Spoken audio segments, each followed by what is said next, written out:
Hey guys, Lemur here, currently 406 LP Grandmaster in North America. Today I wanted to bring you a different video, not of my own Ahri gameplay, but of someone else. So there's a bunch of random arbitrary stat websites that rank Ahri players or rank any champion player. Who knows if they're actually right, but on this specific website, it is this person, which 59.35% win rate in Korea, which is very good.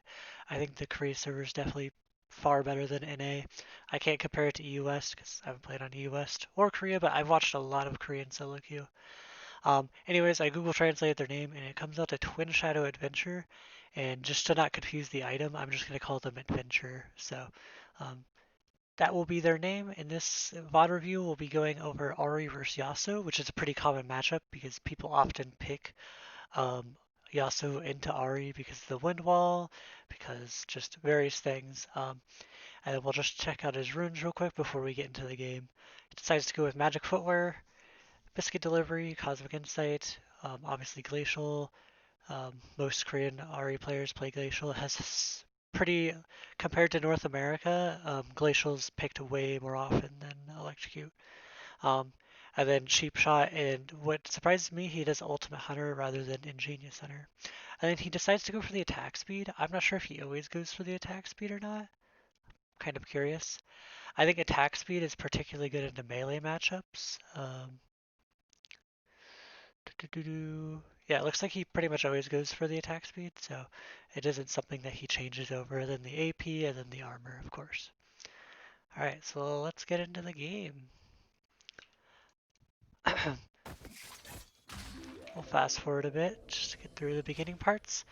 Something to know about the replay right now is I'm not able to go back. Like I can't rewind. If I rewind, the replay crashes.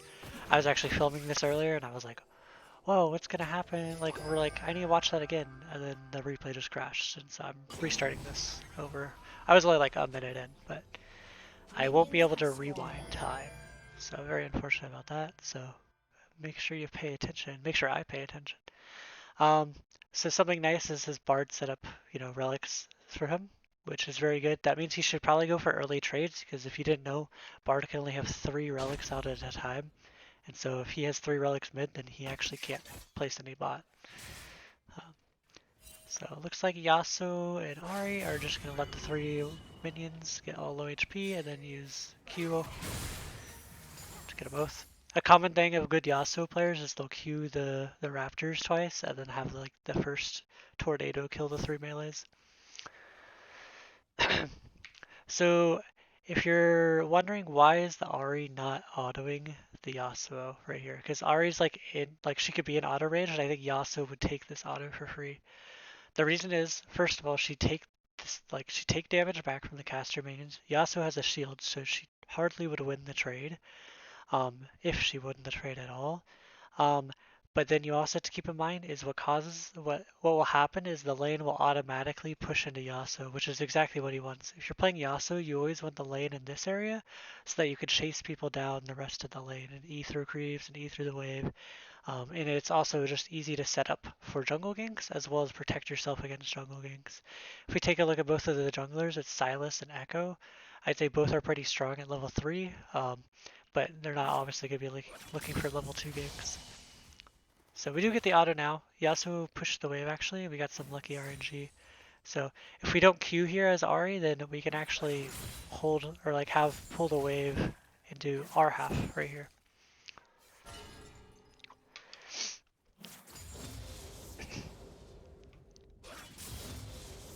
So I think we need to be thinning it a little bit. So maybe expect... Okay, we're okay. He dodges that. Good try on the Q. He tried to Q whenever the Yasuo... Ooh, okay. We maybe could have landed a charm there, I'm not 100% sure. But it looked like the adventurer was kind of caught out, not ready for that trade. So...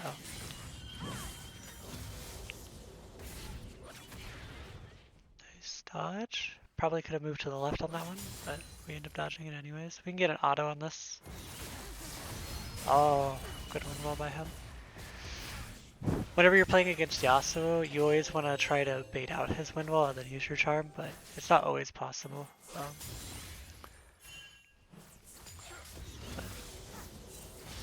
Looks like Silas will be going in on this. It looks like a pretty hard gank to do, but he has no wind wall. Charm, I'll ignite early, perfect.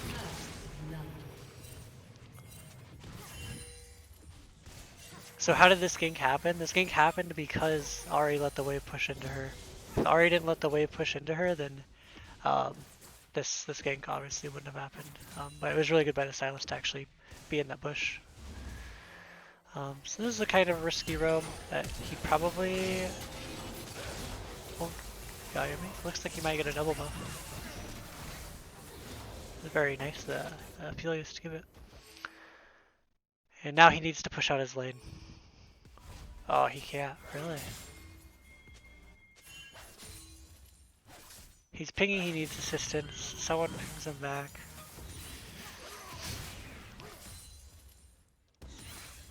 Get the auto, get the W, yep.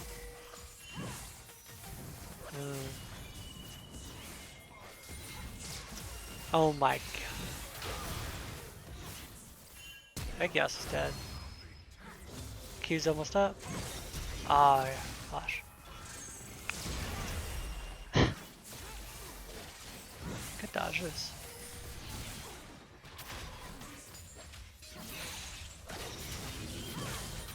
So it's super nice that Aphelios gave over the double buffs instead of greeting for it himself, because the double buffs helped so much there. And now he's gonna be looking for a recall after he gets his Silas out, but this was kind of his recall timing, and Silas kind of ruined it, but like, everything's fine. You get the speed up from the shrine. He wants to go B, but he should probably just stay at this point. He has double buffs. He can do a lot in this fight.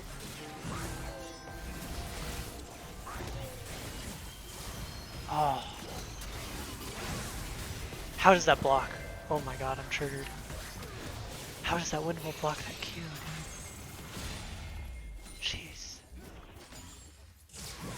Oh my god. Well done, playing around the vision. So this is off to a really good start. 1-0-3. And he hasn't even gone B. Like, man.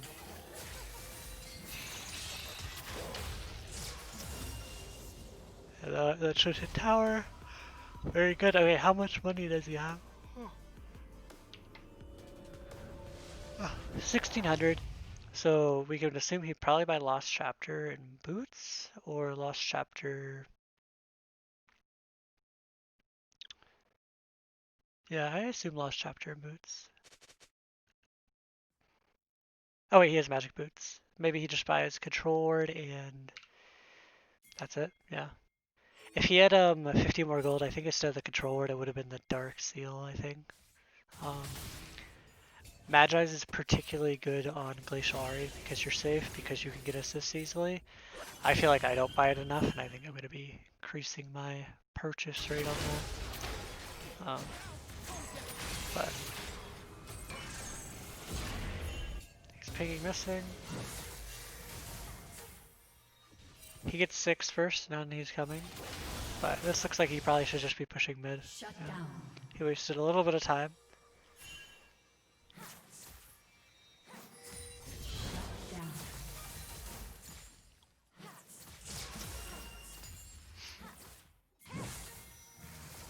Misses that creep. Interesting. He can go get this Control Ward. And no, he doesn't have a ward up. Maybe he can go place his own Control Ward. Maybe on the next wave. So one of the biggest problems of the Yasuo versus Ahri matchup is that Ahri can go in this matchup because Yasuo can block all her spells.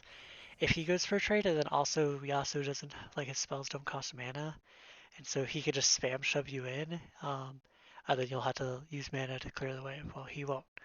And so getting this Lost Chapter early completely changes how the lane normally would be, because normally Yasuo's can get you into a state where, oh, he made him miss the cannon, where, you know, you're like running low on mana and it becomes very difficult.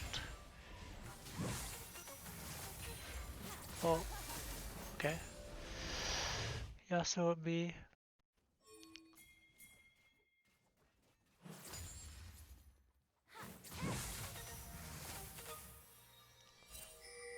So instead of letting the wave crash in the middle, by holding that one minion that he did a few seconds ago, he let the wave crash right here.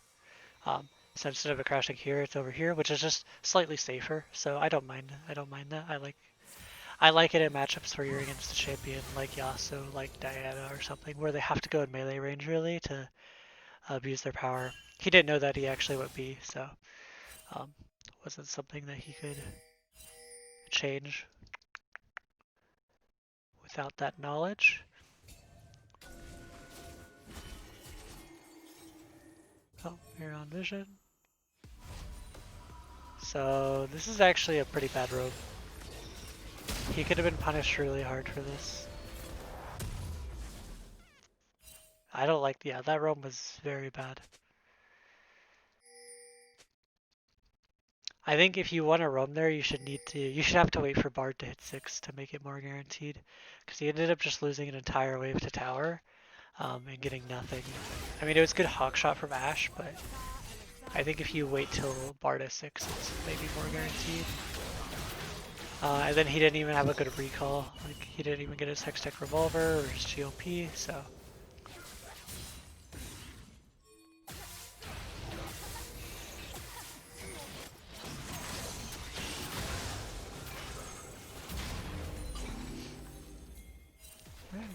Good awareness to go for that. We know he's stuck in tower.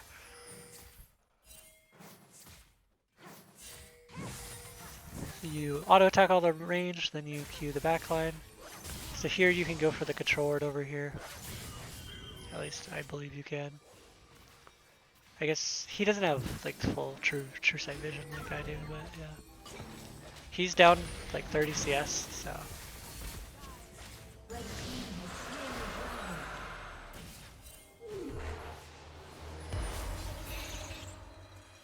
They might not get the skill. Yeah. They really think they can get, oh, okay, yes, flash.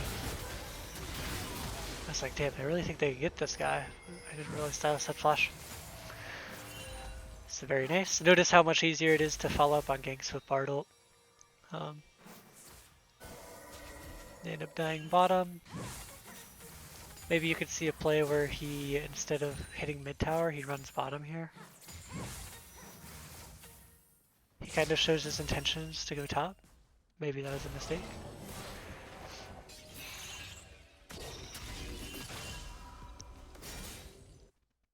Maybe if he had killed this control ward earlier, he could have looked for this roam bot. Hard to know for sure what would have happened. But yeah, playing to your strong side is generally going to be a good idea, but... One second.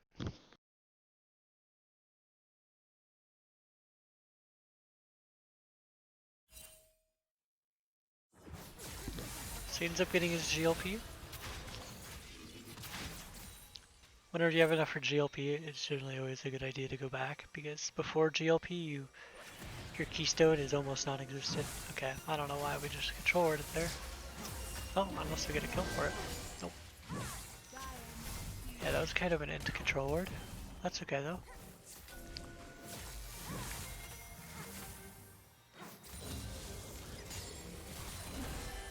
Uses GLP to last hit there. I'm not sure if it was necessary. It gets some poke, but if you guys didn't know, GLP is similar to Ashe Volley, where if it last hits something, it'll go through it. I think a lot of people don't know that. I didn't even know that till like a month ago, so. Can be used in combination whenever like you queue the backline and it gets to 1 HP at like level 8. Then you can GLP through if you have a GLP at level 8. It'll actually hit the enemy champions. So here we're looking to go top. I think it is possible to kill the Echo, but I don't know, maybe we're waiting for TP. Not really sure what the plan is here. I don't know if we one-shot him before he R's. Oh? No? And that's the reality of Glacial Ahri compared to Electrocute. He's dead.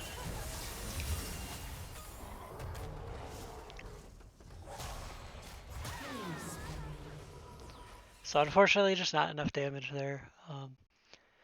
I think that, yeah, I mean, I couldn't imagine him getting enough damage to kill the Echo there. So I don't know.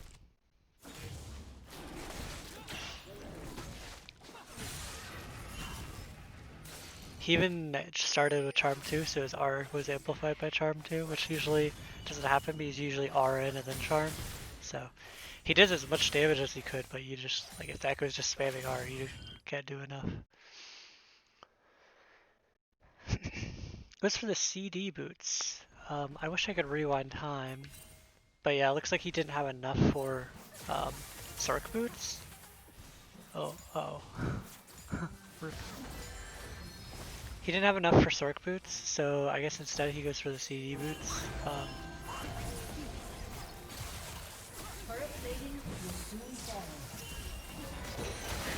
Nice. Really good GOP actually. He managed to hit both players. Very surprising. Something that a lot of people don't know about CD boots is that it also gives summoner spell reduction. So it is pretty good to get that. Yeah. That's just a small note. Rampage.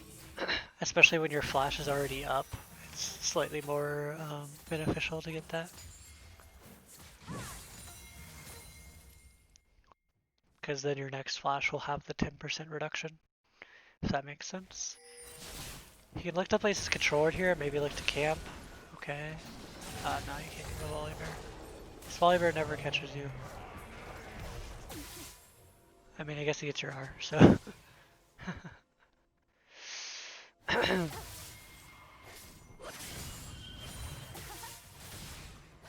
Something to note about that RER is if you're not going to do anything with it, it's actually more beneficial to spam all 3 charges instantly, because it'll start going on cooldown sooner. But that is just a small note. It could be up 5 seconds sooner than it would be. We'll see if that impacts anything. We'll be looking at the fight. GLP. And all our spells got blocked by the wind wall. That's just how the matchup goes. That's why people pick Yasuo into Ahri. He doesn't know if they have it warded, so you need to be a little bit careful, but now it's the Ignite on.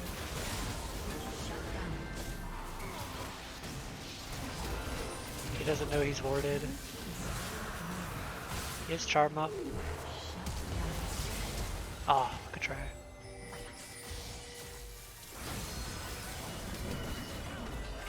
Invincibility wind wall. GLP comes back up. Second time this fight.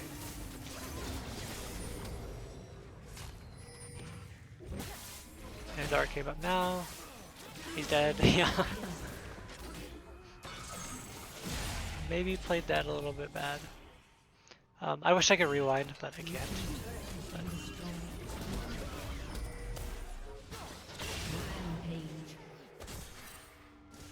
wow, he gets a kill. So in that fight, we noticed that RER came up like 5 seconds. Like it came up when he was around this area, and then he was gonna go over the wall. I think maybe if he had used it a little bit earlier, maybe he would have had it in time. Like Aphelios could have followed up better, but that's just something that you can think about whenever you're using RER to escape. Is like, am I actually gonna go back in, or should I just blow all 3 charges immediately to get it on cooldown?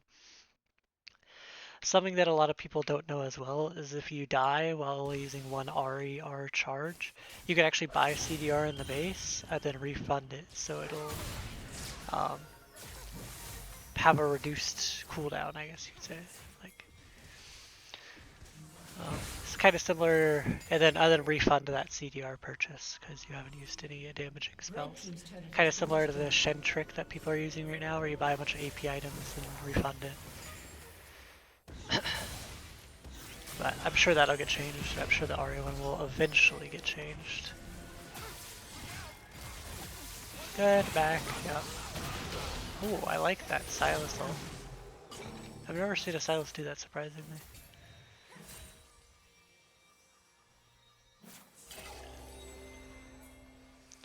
So it looks like no one's catching top, but that's okay. So usually a little bit of memes. This is a very high octane game.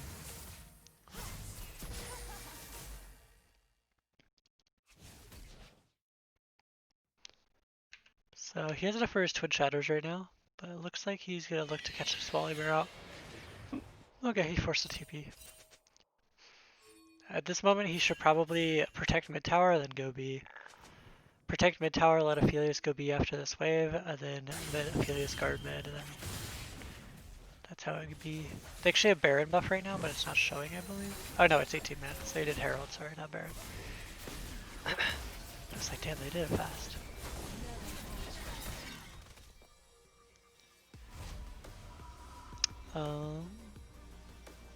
So if we go B here, we're giving up mid tower. And this is kind of Aphelios' fault, but that's okay. We buy the Darksteel now. It's pretty late Darksteel. But I guess going into Magi's third is just going to be a pretty good purchase, probably. And now we're looking bot. Red team's turret has been destroyed.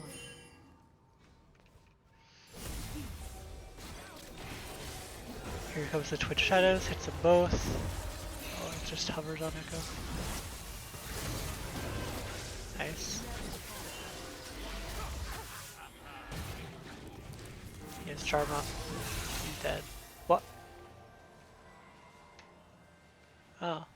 Well, I guess the replay's done. I guess the game only went on for another 5 minutes, so unfortunately we don't get to watch it all, but we saw most of the laning phase, what decisions he decided to go.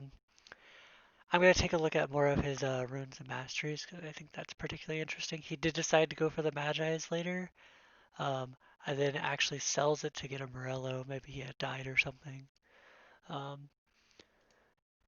Anyways, that was interesting. I think the games in Korean solo queue are a lot more aggressive than they are in NA, and junglers like to be more proactive, which I think is really fun, at least. Don't know if it's necessarily better or what, but it's but I'd say this person's Ahri is pretty good.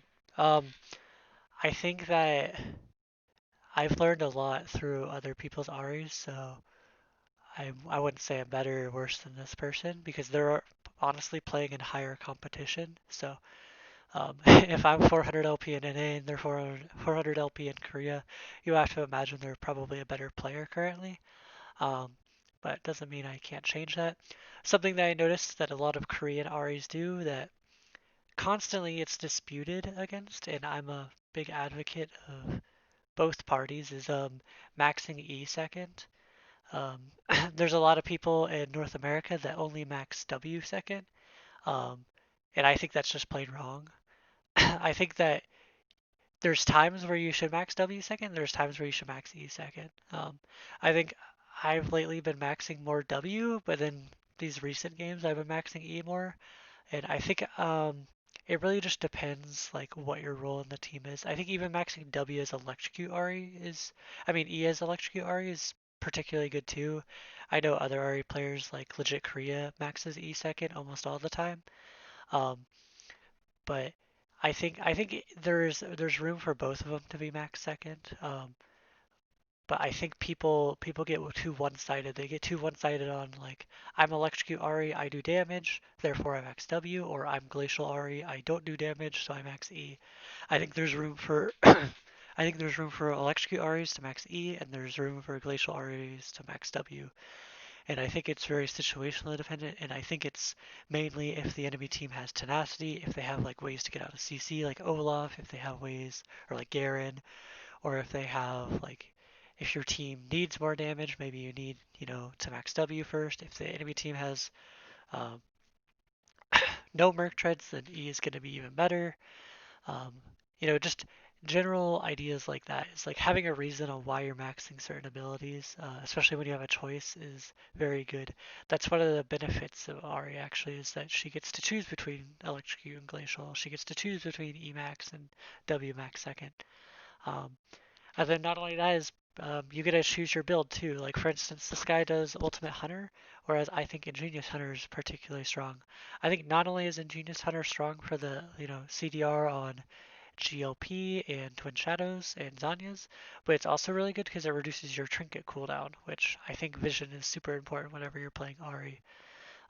But I think your ultimate is just as important when playing Ahri, so I could see why someone would go this. I take Ultimate Hunter when I play Electrocute Ahri, but I think with Glacial, it's almost more important that you have your Glacial items available sometimes than your ultimate.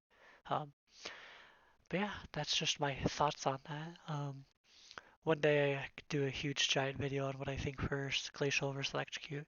Um, but what the stats say is that Glacial is generally going to be better, but that doesn't mean it's always better. It's like in a card game, for instance, like Slay the Spire, if anyone knows it, there's like cards that are really bad, but then there's like situations where like they're actually really good, but like they're less common situations, so people think that the cards are just bad, but like there's certain situations where they're actually just really good and better than the quote unquote good cards.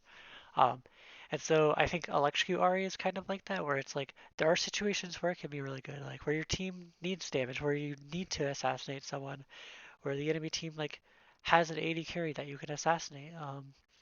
And I'm mainly talking about higher elo. I think Electrocute Ari and lower elo is particularly fine, and maybe even surpasses Glacial. But I think there's room for both, is what I'm trying to say. And unfortunately, we don't get to watch the end of that replay.